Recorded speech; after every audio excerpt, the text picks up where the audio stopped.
ગુજરાત વિધાનસભાને આજે સવારે બોમ્બથી ઉડાવી દેવાની ધમકી મળી હતી, જેને પગલે તમામ ધારાસભ્ય અને મંત્રીઓને ગૃહની બહાર કઢાયા હતા અને સર્ચ ઓપરેશન હાથ ધરાયું હતું, પરંતુ કંઈ શંકાસ્પદ વસ્તુ મળી આવી ન હતી. ત્યારે અમદાવાદની કેલોરેક્સ, જેબર તેમજ આનંદ નિકેતન અને ઝાયડસ સહિત 23 શાળાઓને બોમ્બથી ઉડાવી દેવાની ધમકીભર્યો મેલ મળતા સ્થાનિક પોલીસ તેમજ બોમ્બ અને ડોગ સ્કોડ સહિતની ટીમો શાળાએ પહોંચી હતી અને સર્ચ ઓપરેશન હાથ ધર્યું હતું, પરંતુ અહીંથી પણ કંઈ વાંધાજનક મળી આવ્યું ન હતું.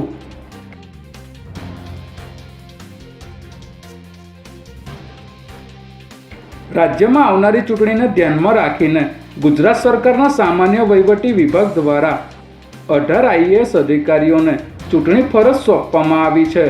આ કારણે વિવિધ વિભાગોમાં કામગીરી અવિરત રહે તે માટે અધિકારીઓના ચાર્જની વૈકલ્પિક વ્યવસ્થા પણ જાહેર કરવામાં આવી છે. રાજ્ય સરકારે સ્પષ્ટ કર્યું છે કે ચૂંટણી દરમિયાન શાસન વ્યવસ્થા અને વિકાસ કાર્યોમાં કોઈ વિક્ષેપ ન આવે તે માટે આ તાત્કાલિક વ્યવસ્થા ગોઠવવામાં આવી છે. ત્યારે ચૂંટણી પ્રક્રિયા પૂર્ણ થાય ત્યાં સુધી આ તાત્કાલિક વ્યવસ્થા અમલમાં રાખવામાં આવશે.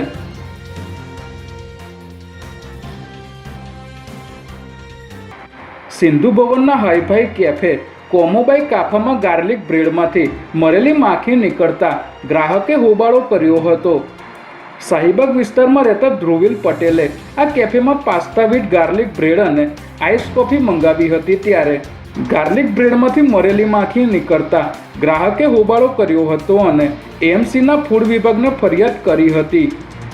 કોમોબાઈ કાફા કેફે અમદાવાદનું ખૂબ જ જાણીતું કેફે છે, જ્યાં ઈશાન કિશન, અભિષેક શર્મા સહિતના ક્રિકેટરોએ ડિનર કર્યું હતું. તેવા કેફેની ગાર્લિક બ્રેડમાંથી મરેલી માખી નીકળતા અમદાવાદ કોર્પોરેશનને ફરિયાદ કરવામાં આવી છે.